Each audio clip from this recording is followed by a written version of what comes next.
महोदय मनोहर लाल खट्टर को ये काले झंडे दिखाने का काम करेंगे। अगर पंचायती आपके पास इस मामले में धमकी देने के लिए या पंचायत का समझौते का दबाव बनाने के लिए आ रहे हैं तो उनकी वीडियो रिकॉर्डिंग कर लें। उन लोगों के पर्देफाश करेंगे जो इस मामले में इतने गंभीर अपराध को समझौते में तब्दील कराने का प्रयास कर रहे हैं। उन लोगों का पर्दाफाश होना चाहिए। वो हिंदू राष्ट्र की बात करता है वो देशद्रोही है, जो संविधान जलाने की बात करता है वो देशद्रोही है, जो संविधान बदलने की बात करता है वो देशद्रोही है। आप लोग देखिए, हमारे संज्ञान में मामला आया था। उकलाना के एक सरकारी स्कूल में एक 10वीं क्लास के अनुसूचित जाति बच्चे के साथ छुआछूत की घटना हुई है। बच्चे ने प्यास लगने की वजह से अपने टीचर की पानी की बोतल से पानी पीने का प्रयास किया था। उसका पता चलने पर टीचर ने उसकी छाती पे पैर रख के उसको जाति सूचक गालियाँ बकते हुए उसको अपमानित किया बच्चे को। इस मामले में थाना उकलाना में एफआईआर दर्ज है। एफआईआर दर्ज हुए 15 दिन हो चुके हैं और एफआईआर SC/ST एक्ट और जुनाइल जस्टिस एक्ट जैसी गंभीर धाराओं में दर्ज है। यहाँ के डीएसपी जांच कर रहे हैं। आरोपी टीचर के बड़े राजनीतिक रसूख बताए जा रहे हैं, जिसके चलते उसकी गिरफ्तारी नहीं हो रही है और जिसके चलते डीएसपी भी और यहाँ की लोकल पुलिस बड़े दबाव में है।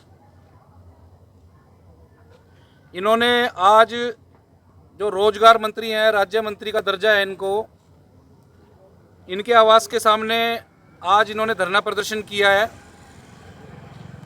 हरियाणा के डीजीपी का पुतला भी फूंका गया है, लेकिन जो पीड़ित लोग हैं, जो प्रदर्शन करने वाले लोग हैं, शांति प्रिय तरीके से प्रदर्शन करने वाले लोग हैं, इनसे बातचीत करने के लिए ना तो कोई प्रशासन का नुमाइंदा आया, ना सरकार का नुमाइंदा आया, ना ही मंत्री का कोई नुमाइंदा आया। इससे स्पष्ट है कि हमारे समाज के साथ जो अत्याचार के मामले हो रहे हैं ये इनको बड़ा हल्के में ले रहे हैं और हम लोग बड़ा ज़ोर शोर से इस बात को पहले से ही कहते आ रहे हैं कि हमारे समाज के जो अत्याचार के मामले दर्ज हो रहे हैं 90% केसों को ये खारिज करने का काम करते आ रहे हैं। और इस बारे में हमने पीछे मुख्यमंत्री आवास के सामने प्रदर्शन भी किया था। तो अभी आज हम उकलाना पहुँचे हैं। प्रदर्शनकारियों से, पीड़ित परिजनों से बातचीत हुई है।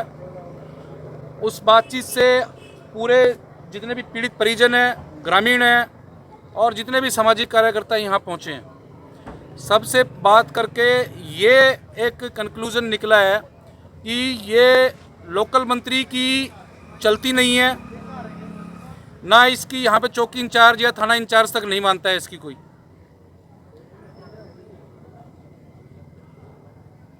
पुलिस के ऊपर जब तक न्यायपूर्ण कार्रवाई करने के लिए ऊपर से आदेश नहीं आएंगे ये कार्रवाई नहीं करेंगे।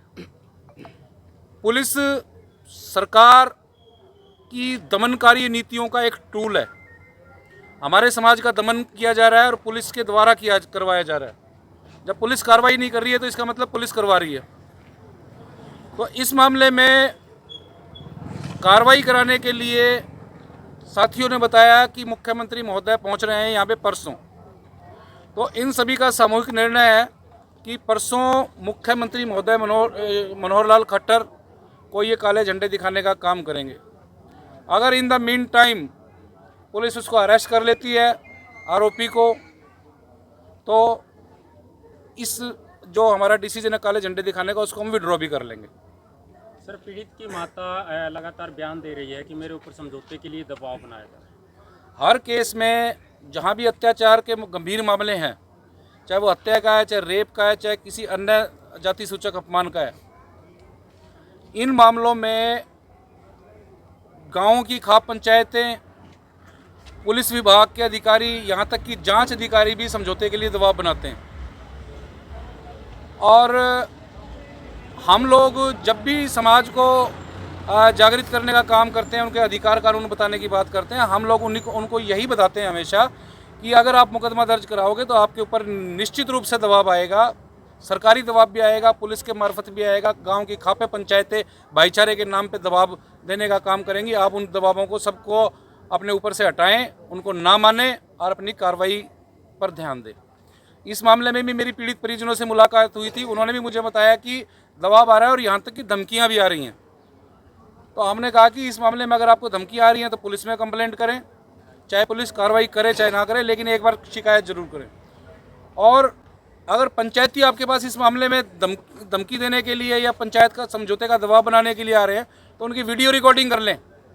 उन लोगों के पर्देफाश करेंगे जो इस मामले में इतने गंभीर अपराध को समझौते में तब्दील कराने का प्रयास कर रहे हैं, उन लोगों का पर्दाफाश होना चाहिए। सर, समझौते के लिए किसी प्रकार के पैसे का ऊपर भी क्या ये बात मेरे संज्ञान में नहीं आई है, लेकिन समझौता आम तौर पर समझौते की एवज में पैसे का ऑफर किया जाता है और ये परिवार के ऊपर डिपेंड करता है वो उस ऑफर को स्वीकार करे या ना करे। लेकिन जहाँ तक इस मामले में मेरी पीड़ित परिजनों से बात हुई है, उनके ऊपर समझौते का प्रेशर आया है, पैसे वैसे का आया है ये मुझे नहीं पता, लेकिन मुझे यकीन है कि वो इस मामले में समझौता नहीं करेंगे, वो अपने न्यायपूर्ण कार्रवाई के लिए आगे संघर्ष करते रहेंगे। शिक्षा विभाग की तरफ से एक कमेटी बनाई गई थी, उसने अपनी रिपोर्ट जो पेश कर दी, क्या आपके नॉलेज में है कि उसमें क्या कुछ दिया गया? शिक्षा विभाग की रिपोर्ट मेरी नॉलेज में नहीं है, क्या उसमें रिपोर्ट में आया है क्या नहीं आया, लेकिन क्योंकि मामला अब एक संविधान के तहत स्थापित कॉन्स्टिट्यूशनल इन्वेस्टिगेटिंग एजेंसी के अधीन है, जो पुलिस है जांच कर रही है, संविधान के कानून के मुताबिक जांच कर रही है, और जब मामला जांच के अधीन हो पुलिस के द्वारा तो कोई ये छोटी मोटी डिपार्टमेंटल इंक्वायरी जो है ये इससे कुछ फ़र्क नहीं पड़ता, चाहे वो आरोपी के पक्ष में हो चाहे खिलाफ हो। सर, अगस्त की बात करें तो ये दूसरी घटना है अनुसूचित समाज की। अगर बात करें तो 15 अगस्त के दिन संविधान निर्माता की फोटो जो है वो जलाई गई। देखिए, आप केवल एक हल्के की बात कर रहे हैं, अगर आप हरियाणा की पूरी को उठा के देखें तो हो सकता है पूरे हरियाणा की 15 इस अगस्त महीने में ये 100 या 150वीं घटना हो।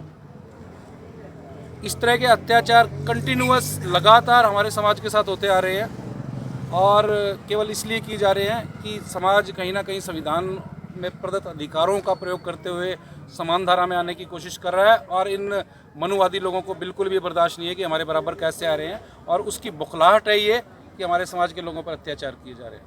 जी प्रदीप जी, आज धरने पर बैठे हैं, क्या धरना परमानेंट रहेगा? आदरणीय बड़े भाई रजत कलसन यहाँ पे आए हैं और इन्होंने सभी साथियों से बातचीत करी है। बातचीत करने में सभी साथियों का ये निचोड़ है कि जब यहाँ पे मुख्यमंत्री जी आएंगे परसों 7 तारीख को बरवाड़ा आएंगे तो पुराना गांव में आएंगे, तो जहाँ पे उनका समय रहेगा तो हम जितने भी प्रदर्शनकारी हैं वो सारे के सारे पहुँचेंगे और उनको काले झंडे दिखाने का काम करेंगे। अब बात रही धरने की, और पहले मैं आप सभी के चैनल के माध्यम से सभी साथियों से अपील करना चाहता हूँ, जैसे आदरणीय भाई साहब लगातार समाज में अपना प्रतिनिधित्व दिखाते हुए समाज की लड़ाई की बुलंद करने का काम करते हैं, आपकी लड़ाई लड़ने का काम करते हैं, तो आज समय ये भी है कि एक बच्चे के साथ में जो अन्य अत्याचार हुआ है उसके लिए आप अपने घरों से निकलो और 7 तारीख को बरवाड़ा पहुँचो। बरवाड़ा थाने के सामने इकट्ठा होते हुए हम जो भी रूपरेखा होगी हम उसको मतलब अंजाम देंगे। अगर मुख्यमंत्री को काले झंडे नहीं दिखाएंगे हम लोग, अगर उसको गिरफ्तार कर लिया गया तो ये धरना एक बार हम डिस्कस करेंगे, उसके बाद देखेंगे कि धरना लगातार चलाया जाए या रोका जाए, क्योंकि भाई साहब आए हैं, इनका एक अपना एक वजूद रहा है काम करने का, संघर्ष करने का, इनसे डिस्कस करके देखेंगे कि अब धरना चलेगा या फिर हम यहाँ से मतलब इसको उठाएंगे। तो आपके चैनल के माध्यम से फिर मैं एक अपील करता हूँ पूरे समाज के लोगों से कि 7 तारीख को ज़्यादा से ज़्यादा संख्या में बरवाड़ा पहुँचे, ठीक 10 बजे हम वहीं पे मतलब जो हम इसके दरवाजे पे धरना देने से अच्छा है तहसीलदार के आगे बैठ जाओ, उसकी ज़्यादा चलती है। तो बिल्कुल सर सही बात। तो सभी साथियों से मेरी फिर पुनः अपील है कि ज़्यादा से ज़्यादा संख्या में पहुँचे और ये धरना भाई ने कहा तहसीलदार के ऑफिस के सामने वहाँ पे चला लेंगे। रजत जी, जो कॉल दी गई है मुख्यमंत्री को काले झंडे दिखाने की, क्या किसी संगठन के बैनर के नीचे दिखाई जाएगी? इसमें मल्टीपल संगठन है, अलग अलग सामाजिक कार्यकर्ता है, पीड़ित परिवार है, पीड़ित परिवार के लोग हैं, किसी स्पेसिफिक संगठन का नाम नहीं देंगे कि उस संगठन के बैनर के नीचे ही कॉल दी गई है। सर, एक लास्ट क्वेश्चन आपसे है, हिंदू राष्ट्र की बात है, यहाँ पर बार बार जो बीजेपी सांसद हो या बीजेपी के लोग हो या बीजेपी के विधायक हो, कोई भी हो, बार बार कह रहे हैं 15 अगस्त को विवेक देबरॉय है जो प्रधानमंत्री के मुख्य सलाहकार है आर्थिक विश्लेषण के, वो कहते हैं कि संविधान बदलने की ज़रूरत है। ये जो इस पे आपकी क्या राय है सर? और फिर ये ऐसे ऐसे मामले हरियाणा में देखने को मिल रहे हैं, SC ST है जो या फिर माइनॉरिटी हो। जो हिंदू राष्ट्र की बात करता है वो देशद्रोही है, जो संविधान जलाने की बात करता है वो देशद्रोही है, जो संविधान बदलने की बात करता है वो देशद्रोही है। आप लोगों को पता होना चाहिए कि भारत के संविधान की प्रस्तावना में प्रेम्बल में भारत के लिए सेकुलर वर्ड यूज़ किया गया है। सेकुलर वर्ड का मतलब भारत देश का कोई सरकारी धर्म नहीं होगा, कोई भारत देश का कोई धर्म नहीं है। सभी धर्मों के लोगों को यहाँ पर समान तरीके से रहने की इजाज़त दी गई है, उनको अपने धर्म का प्रचार करने की इजाज़त दी गई है। लेकिन इसका मतलब ये नहीं है कि आप लोग पिछले 5, 7, 10 सालों से सत्ता में आ गए और उस सत्ता के नशे में आके आप पूरे भारत देश के धर्मनिरपेक्ष ढांचे को बदलने की बात करते हो। आप भारत देश के ढांचे को एक विशेष धर्म में रंगने की बात करते हो, और जो संविधान सभी धर्मों के लोगों को, सभी कास्ट के लोगों को, सभी संप्रदाय के लोगों को बराबर अधिकार देने की बात करता है, आप उस संविधान को बदलने की बात करते हो। ये संविधान की धारा दफ़ा 124 और 121A के तहत गंभीर अपराध है। ऐसे लोगों के खिलाफ मुकदमे दर्ज होने चाहिए, चाहे वो प्रधानमंत्री का सेक्रेटरी हो, चाहे वो RSS का हेड हो, चाहे कोई भी कितनी बड़ी हस्ती हो, कानून के सामने संविधान के मुताबिक सारे बराबर हैं।